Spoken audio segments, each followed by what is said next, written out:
Distinguished guests, the President of the United States, accompanied by North Walesboro, Pennsylvania Mayor Neil McDevitt.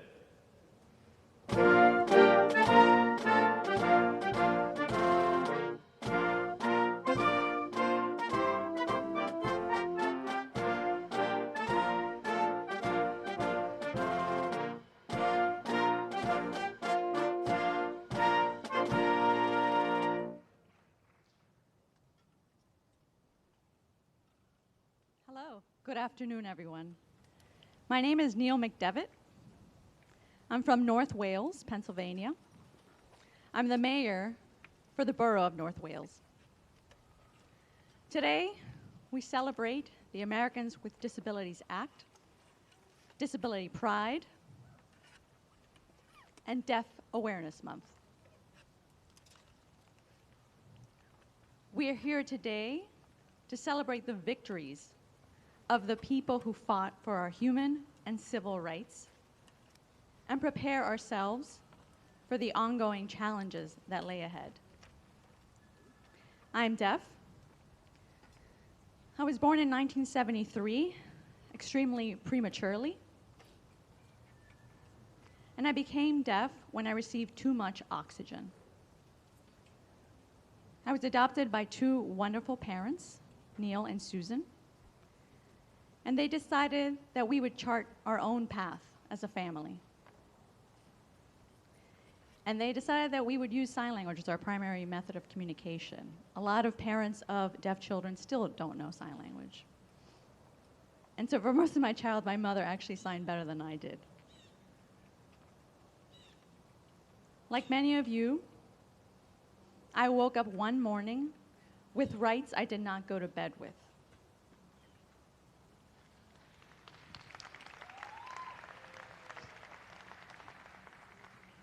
The Americans with Disabilities Act made millions of Americans first-class citizens in our communities overnight. It was that momentous day on July 26, 1990, right here at the White House, that those rights,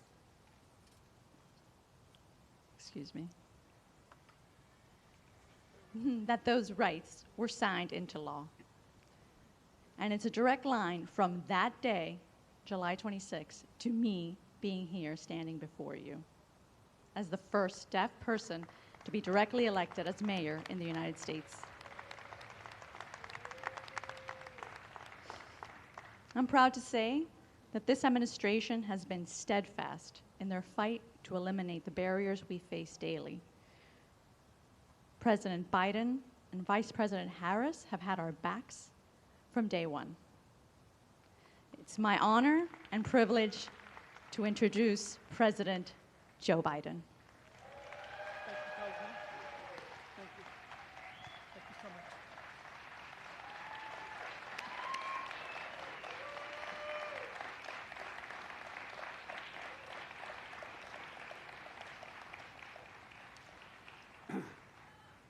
Well, thank you, Mayor Neil McDevitt. Neil is, as he said, from North Walesboro, outside of Philly, almost in heaven, heading towards Scranton. Neil's the first deaf person ever elected mayor in the history of our nation. You're also a proud alum of one of the nation's great universities, and I've spoken there several times, Gallaudet University here in Washington, D.C. That's real. The first university in the world, exclusively for deaf and hard of hearing persons. His charter was signed 160 years ago, in the middle of the Civil War, by President Abraham Lincoln, who said everyone deserves, and I quote, a fair chance in the race of life. A fair chance in the race of life. Folks, that's the idea. That's why we're here today. And a special thanks to the current and former members of Congress here today, who are some of the most important champions of disability rights in American history and around the world. First person I'd like to recognize is my buddy, Tammy Duckworth. Tammy not only has a heart as big as her head, but God love her. She's a genuine war hero. You're incredible, Tammy. You're incredible. And my good friend, and he is a good friend, he won't acknowledge it, but he knows I like him, I love him too. Steny Hoyer. Steny represents the western shore of Delaware. I kid him all the time. Former Representative Tony Quello. Tony. I was bragging about Tony today. It's been a long time we've known each other. They were asking, my younger staff was asking about him, and when he walked up and gave me a hug, I said, God, he does know him. See you in Rehoboth, Tony. And Jim, where are you, Jim? Jim Langerman. Jimmy, thank you, pal. A man who not only overcame a disability, but has had a profound impact on the House of Representatives. And Congressman Steve Cohen. Steve, good to see you, pal. Mark DeSagne. Mark, where are you? There you go, Mark. Good to see you, buddy. And a big thanks to the hundreds of advocates who work every day to ensure people with disabilities can live and thrive in their community. Not just live, but thrive. One of my first acts as a United States Senator was co-sponsoring the Rehabilitation Act, one of the most consequential civil rights laws in our nation's history, which banned discrimination on the basis of disability.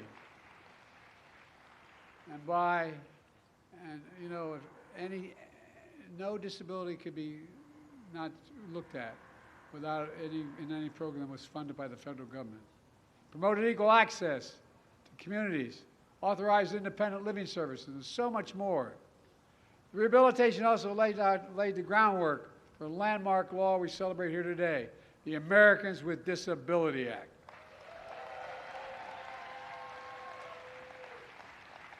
Steny and Tony, they led the charge in the House of Representatives. I mean that sincerely. Led the charge, along with Major Owens. And Tom Harkin and Bob Dole led in the Senate. I was a kid, but I was proud to be a co-sponsor in the Senate.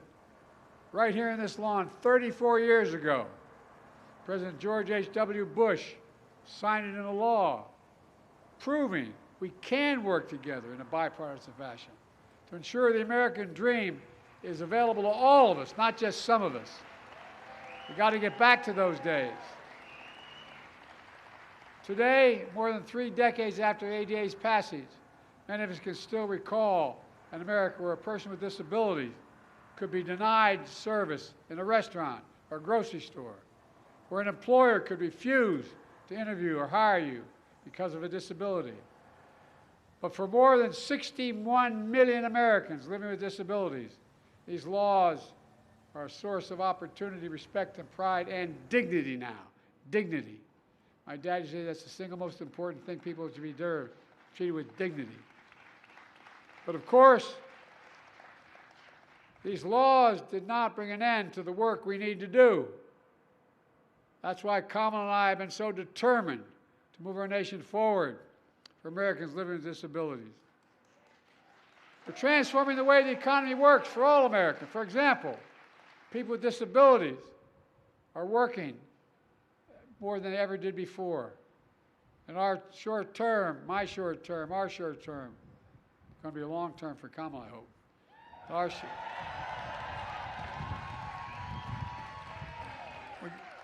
A record 16 million jobs were created.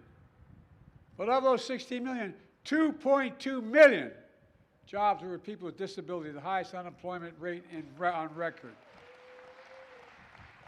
Wages are up. In fact, the median household income for disabled Americans is up $10,000 since Kamala and I came to office. The Labor Department is protecting workers with disabilities and fighting to end unjust employment practices. We're also helping state and local governments and businesses and nonprofits access federal funds to hire more disabled Americans. Access federal to hire more disabled Americans.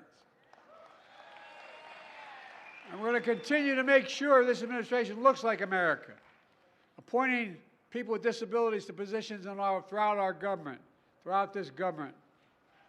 You know, with your partnership, We're improving access to health care and home care.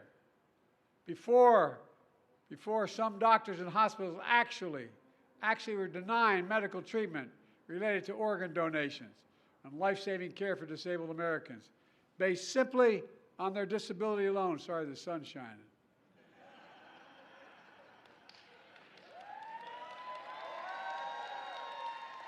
That's why the Department of Health and Human Services issued a rule barring those kinds of denials of medical treatment, because no American, I say no American, should be deprived of health care that they need. We're also continuing long COVID clinical trials. And our new agency, ARPA-H, is driving breakthroughs on biomedicine to prevent, detect, and treat diseases including cancer, diabetes, Alzheimer's, and other neurological diseases like MS and Alzheimer's. Look, folks, our American Rescue Plan provided $37 billion, $37 billion for all the states to expand home care and community-based services. By the way, I need not tell this audience it really matters. It really matters. Under Medicare, so people with disabilities, including intellectual and developmental disabilities, can live independently at home. Not only best for them, but best for the economy.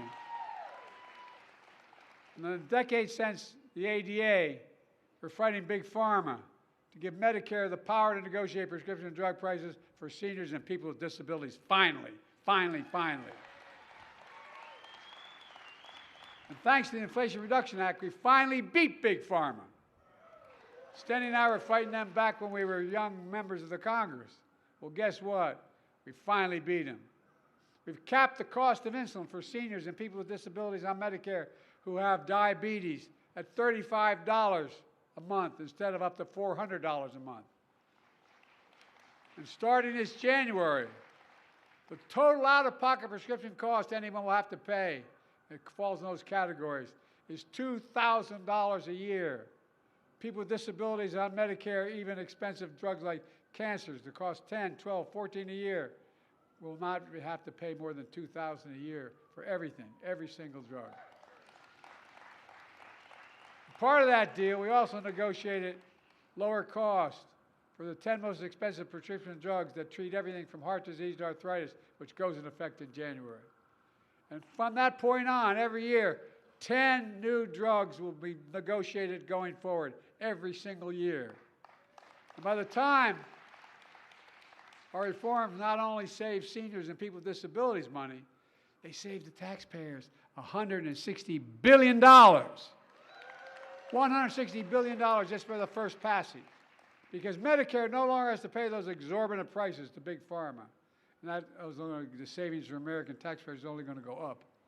Kamala, I want you to know that we want the best economy in the world. We need the best caregiving economy in the world. I mean it. That's why I took historic executive action to expand access to high-quality care, provide support for care workers, and for our nation's 53 million family caregivers. They'll now receive support. By the way, and to make public transit in our country accessible to everyone, our bipartisan infrastructure law invests $6.75 billion, making the biggest investment ever in transportation accessibility, adding more wheelchair ramps, accessible restrooms, more airport, rail stations, and other transit locations. The Justice Department established standards for state and local governments to make websites and mobile apps more accessible so people with disabilities can travel from work to school, making learning more accessible, and being able to vote.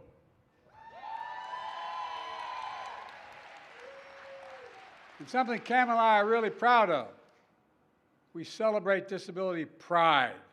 Pride. That's what all of you embody. I really mean, from the bottom of my heart, that you embody. That's what we witnessed in the past 2 weeks when we've seen watching Team USA compete in the Paralympics in Paris. Weren't they incredible? I mean it, really. Absolutely mind-blowing.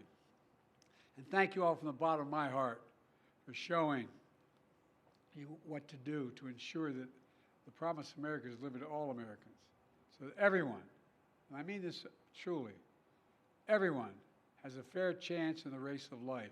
That's all we're asking for. Everyone has a fair chance in the race of life. Just have to remember who the hell we are. I mean this sincerely. We're the United States of America. And there's nothing, I mean it sincerely, there's nothing beyond our capacity when we set our mind to it and do it together. Now let's get everything moving faster. God bless you all, and may God protect our troops. I'm so proud to be with you. Thank you, thank you, thank you.